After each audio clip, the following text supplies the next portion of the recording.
Hi everyone, my name is Kaili Wormington and I'm a child and youth counselor at Open Doors for Lanark Children and Youth. Just a reminder that this video is intended for Ontario audiences only. Today, I'm going to be talking a little bit about the 2020-2021 back to school experience. I know that this time is really hard and can probably be bringing up a lot of different emotions for families and for parents. And today I'm going to talk a little bit about how you can support your child through these ever-changing times. The first thing I'm going to talk about is the unknown. It is okay to not know everything. Parental anxiety is real in situations like this, and I know that you so badly wish that you had all of the answers for your child about what school is going to look like, who's going to be there, which friends are going to be there, but sometimes we just don't have the answers, and that is okay. Honestly, at this point, nobody has all of the answers. Despite all of the resources floating around on the news and on the internet, sometimes we just don't know, and that's okay. You gotta give yourself a little bit of grace about that. For the questions that you do know the answers to, you wanna make sure that you're answering them in an age-appropriate way. When your child asks about what the virus is or what school may look like, make sure that you're not oversharing or sending them into the point of worry about what it's going to look like. You can still be honest, but you want to make sure that it's very developmentally appropriate for them. Give them answers that will help them process things. For example, if your child says, "Will I catch the virus at school?" An age-appropriate way to answer could be, "Right now, the school is trying really hard to do everything they can so no one catches it.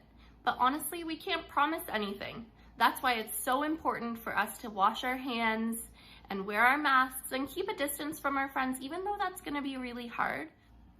Next, I'm going to talk a little bit about coming up with a plan with your child. If you think that your child may benefit from it, come up with a plan about what they're going to be doing to stay safe in school.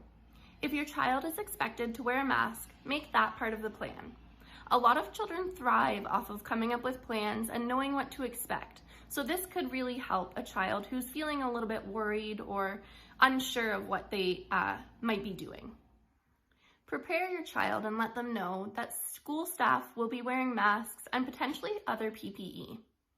Practice hand washing and let your child know that there will be a lot of hand washing at school. Again, when making the plan with your child, make sure that it's in an age-appropriate way and avoid scaring or worrying them. You can really turn it and make it into a more positive thing and really tune in to your growth mindset that we've talked about before. Last, I'm going to talk about self-care.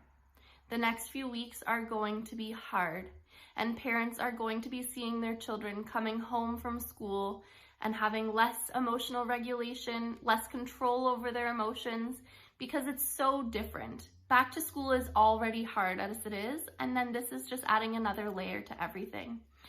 Things are going to look very different for kids, and that's going to be a little bit worrying for them. So the best way that you can support them is by taking care of yourself. Make sure you're taking that time to have some deep breaths, have a cup of tea, have a hot bath or a shower, anything just to help you regulate your emotions, because like we've talked about before, there's no way that you can help your child regulate their emotions if you are dysregulated yourself. Open Doors knows that this is going to be a huge and difficult transition for many people. We want to let you know that we're still here for you. We are continuing to offer our single session virtual appointments, and you will get an appointment within 48 hours of calling.